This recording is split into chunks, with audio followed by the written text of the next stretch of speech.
waaye tontu président bi ñu dañ ko yéexee.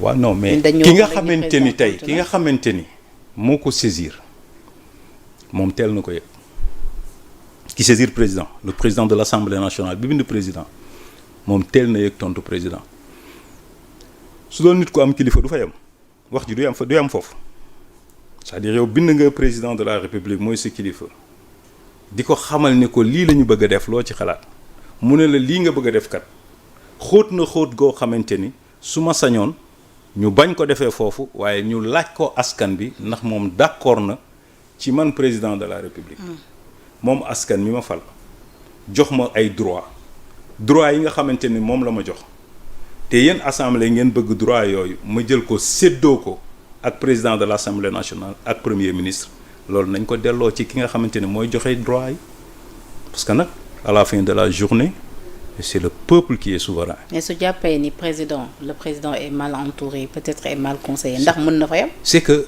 le président doit transcender si seen compréhension ñoom il faut que ñu xam ni c'est la fonction qui importe c'est pas la personnalité de Bassirou Diomaye Faye et foofu la ñuy juumee à chaque instant ñoom foofu looloo leen di rey il faut ñu xam ni que c'est la fonction ça transcende même notre propre vie. C'est-à-dire que ñoom dañu jàpp dafa changer. mais non c'est pas ça le problème. mais c'est pas ça nee na ko dellu sil parce que xàmmeetu ko. mais Penda c'est pas ça le problème. Le problème c'est pas la personnalité de Bassirou Diomaye qui nous importe. Le problème c'est la fonction présidentielle. Est-ce que dañ ko war a aar est-ce que dafa war a am kaaraange est-ce que dafa war a am doole parce que bu ëllëgee moom président mooy taxaw ci kanamu askan bi répondre. ça aussi c'est vrai. waa léegi yow kooku nga ni ko moom président su ko askan bi falee ba pare mu tànn premier ministre am wóolu ko jox ko vision am ak politique am ni ko lii laa bëgg nga doxal ko premier ministre bi formé gouvernement am sous ndigalu président gouvernement boobu war a liggéey nga wëlbati ni président bi yow doole bii nga am ci yenn sañ-sañ bi nga am ci yenn ndogal yi yow premier ministre bi yéen a koy tolloo maanaam ki nga xamante ni askan bee ko fal. waaye président tamit moo fi bëggoon premier ministre super fort. laisse ça yooyu ay waxu populisme la woon rek da doon neexal Ousmane rek laisse ça mais c'est le président en fait un premier ministre ne peut pas être super fort devant le président de la République un premier ministre ne peut pas avoir de pouvoir devant le président de la République un premier ministre ne sert qu'à conduire la politique du gouvernement. C'est la vision d'un président de la République moom le premier ministre di doxal jëwriñ loolu kese la du weesuwul loolu maanaam jëwriñ bi jiitu ci jëwriñ yi mooy premier ministre président koy sant mu def président ko naan bàyyil mu bàyyi Ousmane Sonko aussi puissant soit-il mënul woon weesu loolu te loolu moo indi seen problème ñoom ñaar loolu kese moo indi seen problème maanaam mënula wanaasu ni président de la République kat moom dès l'instant qu'il a accepté d'être son premier ministre président daf ko war a defal mu def mu ne ko bàyyil mu bàyyi mu ne ko toogal mu toog mu ne ko tëddal mu tëdd mu ne ko jógal mu jóg mu ne ko mbabasal mu mbabas. waaye moom et c'est ça qu'il n'a pas pu accepter. dafa porté woon candidature jàpp ni moom dans cette affaire c'est le responsable moral et que daf ci am benn droit de regard. et que warul tam demee toog croiser ay bakkaay bi muy gëmee ni moom responsable moral la waroon dem toog cité kër góor gi bañ a dugg ci gouvernement bi parce que quand tu es la caution morale d'une chose lu toll ni président de la République lu toll ni un gouvernement nga nekk seen caution morale. da ngay dem toog Sénégalais bu am problème ak président ñëw seet si la. mais nee na moom c'est-à-dire bëggoon na toog à l'Assemblée nationale président moo ko santoon ni ko non nañ dem nga jàppale ma nga nekk. premier ministre waaye ñun fii la ñu lépp. il l'a dit waaye Penda yow mi sa bopp xam nga ni Ousmane mosul bëgg dem toog Assemblée nationale. waaye Ousmane wax lii de. Ousmane li mu bëggoon mooy toog ci wetu Diomaye nekk président A moom mu nekk président B kese la bëggoon. en tout cas lu ci mu et la preuve.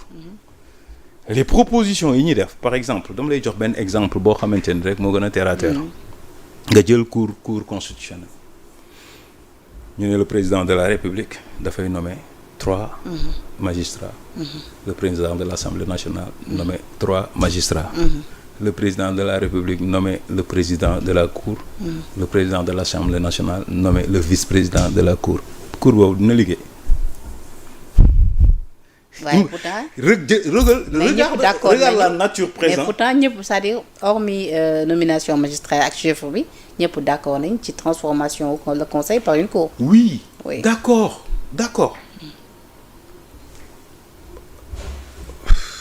Ça laisse même à désirer ndax ñëpp d'accord nañ ci parce que le conseil constitutionnel man gisuma benn manquement bu war a mën a tax ñu koy soppi. waaw mais ci sujet yi mu dul àddu tamit dafa. non mais attends parce que buñ ko bëggee mu àddu ci li nga xamante ni du prérogative am dañu nekk dans un régime dañu nekk ci dëkk boo xamante ni Penda on a dit que y a une séparation des pouvoirs. mais justement suñ ko defee ab cours nag dans ce cas là prérogative dina gën a ubbeeku dina gën a yaatu. waaw mais defal nag. Penda. oui dañu nekk ci dëkk boo xamante ni dañ ni séparation des pouvoirs dafa am ñetti pouvoir moo am Sénégal pouvoir législatif pouvoir exécutif ak pouvoir judiciaire benn pouvoir amul droit di empiéter ci li nga xamante ni moom mooy kiiwu beneen moroomam prérogative bu moroomam benn pouvoir amu ko gis nga sagesse bi conseil constitutionnel am ba ni du wax ci règlement intérieur sagesse boobu la assemblée war a am ba ni du wax ci fonctionnement conseil de la justice. Tout est question de les personnes qui incarnent xam nga quand on a saisi le conseil constitutionnel ne ko pour ñu mu wax ci règlement intérieur ndax Ousmane Sonko am na droit dellu siwaat nekk président de l'Assemblée nationale ou pas. Même si nit ñi gëm nañ ni du wax loolu du règlement intérieur. Mais c'était une prolongation des élections législatives. Et le conseil devait nous dire qui est député et qui n'est pas député. Tout à fait. su fekkee loolu la mais le conseil a jugé que ni su ci waxee dafay wax ci règlement intérieur u Assemblée nationale. Par sagesse mu ne il est incompétent mënu ci wax. waa lan moo tax Assemblée nationale moom. mënul am sagesse boobu ba ni du ma wax ci li nga xamante ne mooy prérogative exécutif du ma wax ci li prérogative pouvoir judiciaire. loolu kay coppite dañ ko doon dugal ci règlement intérieur bu de l'Assemblée bu bees bi.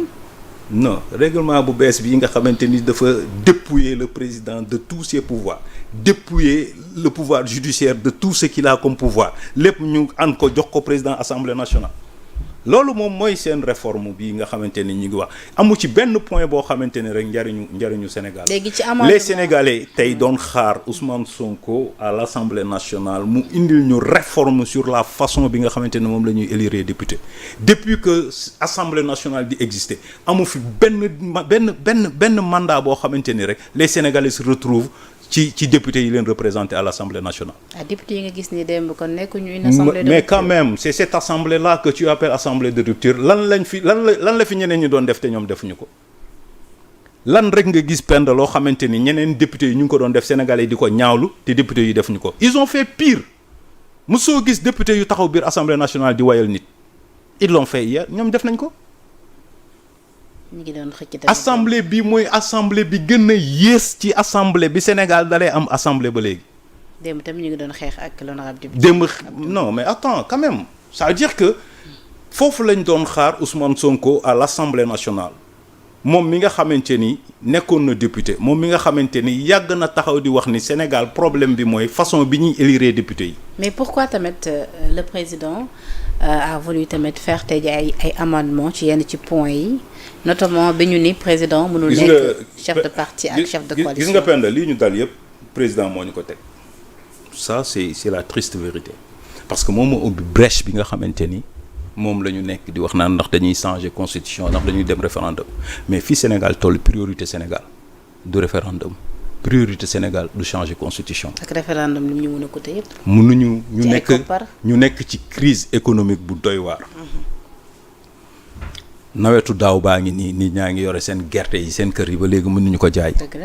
inondation yaa ngi nii di waaj a ñëw ak sa kër ak waaye bàyyi ma buuba na sant yàlla bi ñu ko wàccee noonu mu dem noonu ci jàmm ak salaam inondation bii di waaj a ñëw